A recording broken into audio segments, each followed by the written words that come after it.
teman-teman. Nah, di sini saya akan mereview pop-up and pull tab book tentang sistem pencernaan tubuh manusia.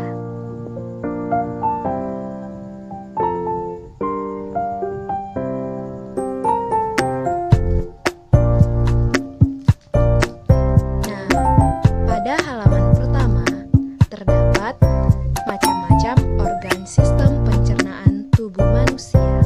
Yang pertama adalah mulut,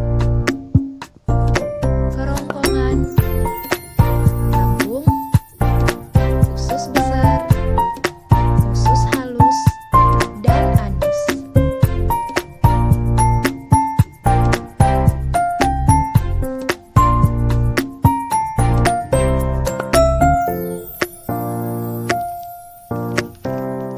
Nah, yang pertama adalah organ pencernaan mulut.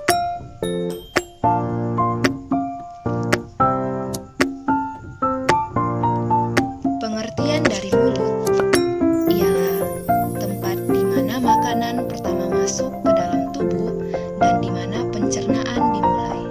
Di dalam mulut juga ada proses kimiawi oleh air ludah yang kemudian menuju lambung melalui kerongkongan. Nah, ada fungsi mulut, ada tujuan, yaitu yang pertama sebagai alat berbicara, yang kedua menjadi salah satu bagian dari sistem pencernaan, yang ketiga menjadi tempat keluarnya nafas selain dari hidung, yang keempat sebagai tempat mengunyah dan menggiling makanan, yang kelima merasakan makanan, yang keenam menelan makanan, yang ketujuh sebagai tempat pertama untuk makanan masuk pada pencernaan. Mulut juga mempunyai bagian-bagian mulutnya.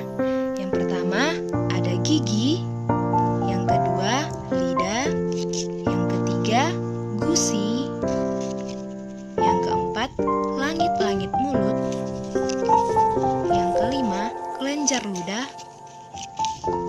Nah, di bagian mulut ada juga terdapat masalah-masalahnya.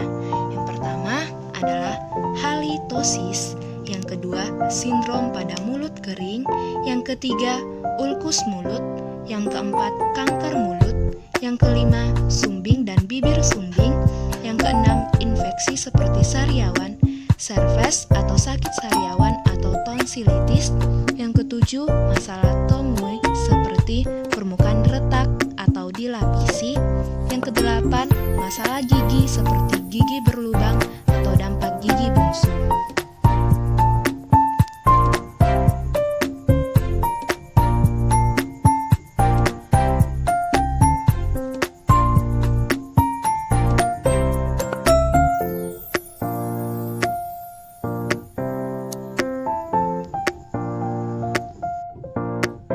Nah, di halaman selanjutnya adalah organ pencernaan kedua, yaitu organ pencernaan kerongkongan atau yang biasa disebut dengan esofagus.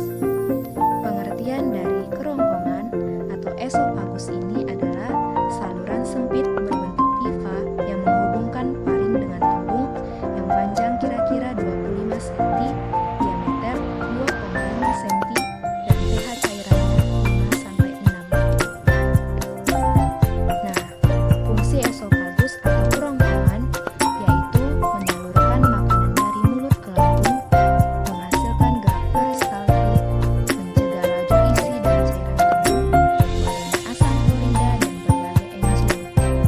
Nah, fungsi esofagus ini dapat dijelaskan di sini, yaitu menggerakkan makanan dari faring ke lambung melalui gerak peristaltik. Bagian dalam kerongkongan senantiasa basah oleh cairan yang dihasilkan oleh kelenjar-kelenjar yang terdapat pada dinding kerongkongan untuk menjaga agar bolus menjadi basah dan licin. Nah, kerongkongan juga mempunyai bagian, yaitu yang pertama bagian superior atau sepertiga atas esofagus, yang kedua bagian tengah atau 2/3 tengah esofagus, yang ketiga bagian inferior atau 3/3 bawah esofagus. Dan pada kerongkongan terdapat faring atau tekak yang merupakan persimpangan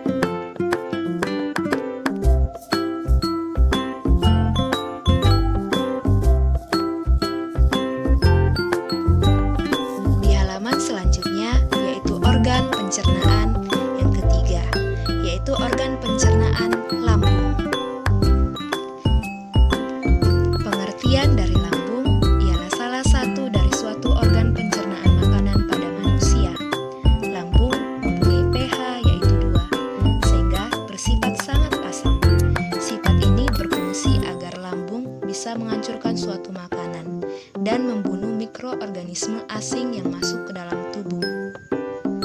Dan fungsi lambung ada 5, yaitu lambung berfungsi untuk sebagai garis pertahanan pertama dalam sistem kekebalan tubuh, karena lambung mempunyai asam klorida, yaitu untuk membantu membunuh sebuah bakteri dan virus yang dapat masuk dengan makanan.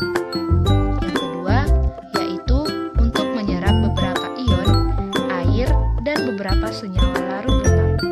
Dan yang ketiga, untuk memproses dan mengubah suatu protein menjadi vektor. Yang keempat, untuk membekukan susu dan untuk mengeluarkan kasein. Yang kelima, semua makanan yang kita konsumsi akan dicairkan dan dicampurkan dengan sebuah asam hidroklorida. Dan lambung tersusun atas 4 dinding lapisan. Yang pertama adalah mukosa. Kedua adalah submukosa. Yang ketiga adalah muskularis. Yang keempat, gerak peristaltik.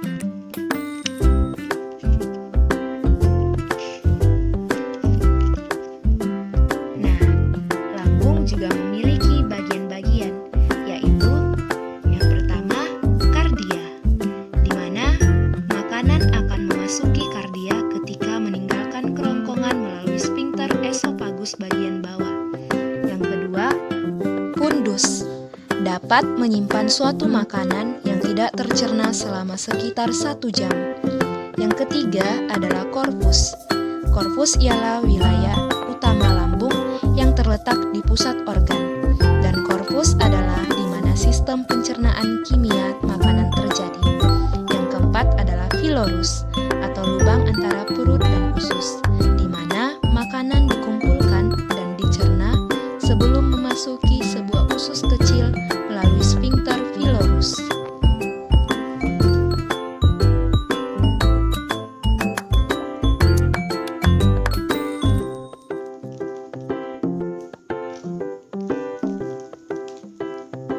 Selanjutnya adalah organ pencernaan terakhir, di mana organ pencernaan terakhir ini terdiri atas 3, yaitu usus halus, usus besar, dan anus. Nah, usus halus yaitu merupakan bagian dari sistem pencernaan manusia yang berawal dari lambung sampai sebelum usus besar. Usus halus dibagi menjadi 3 bagian.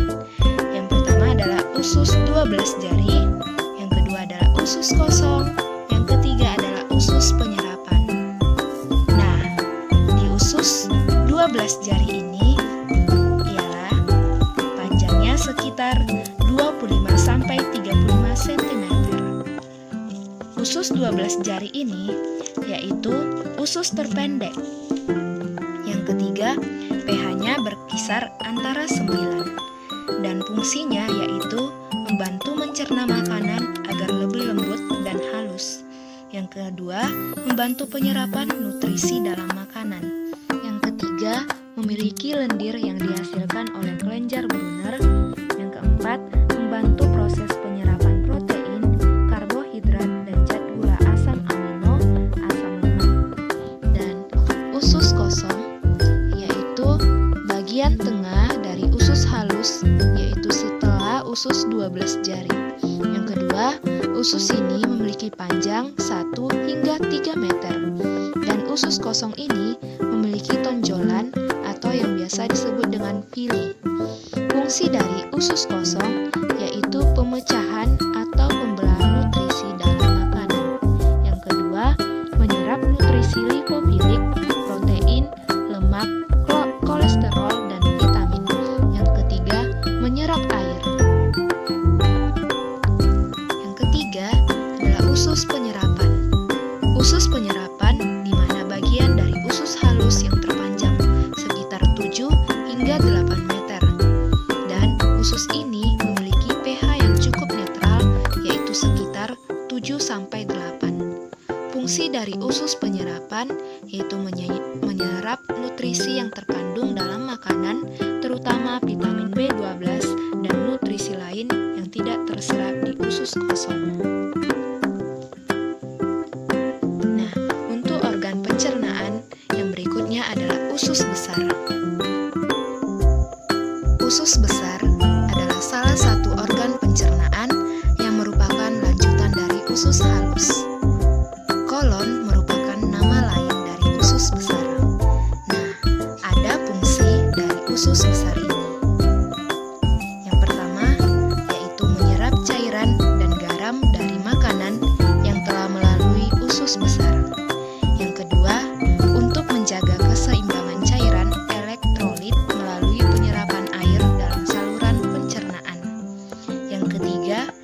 sebagai tempat diproduksinya vitamin K yang berfungsi sebagai salah satu komponen pembukuan darah.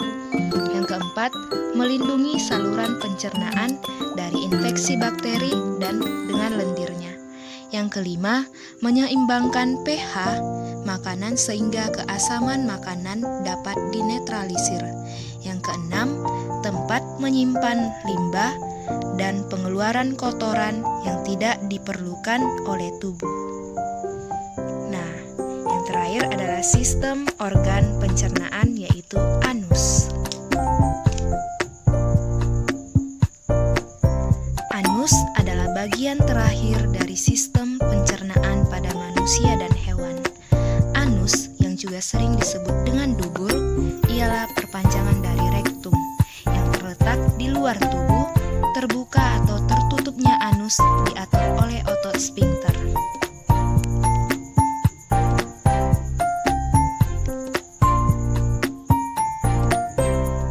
Nah, fungsi anus ada 3. Yang pertama, untuk melakukan proses defekasi. Yang kedua, mengatur keluarnya fases. Yang ketiga, menahan BAB di saat tertentu. Dan usus halus ini ternyata memiliki enzim yang dihasilkan, yaitu yang sebagai berikut. Yang pertama, enterokinase, yang kedua, erepsin atau dipeptidase, yang ketiga, maltetase, yang keempat, laktase, yang kelima, sukrose, yang keenam, tripsin, yang ketujuh, disakarase.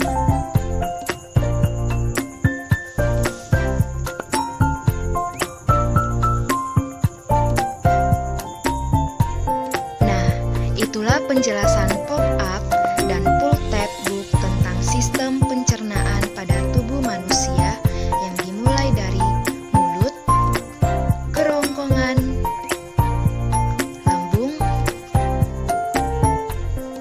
usus halus, usus besar, dan anus.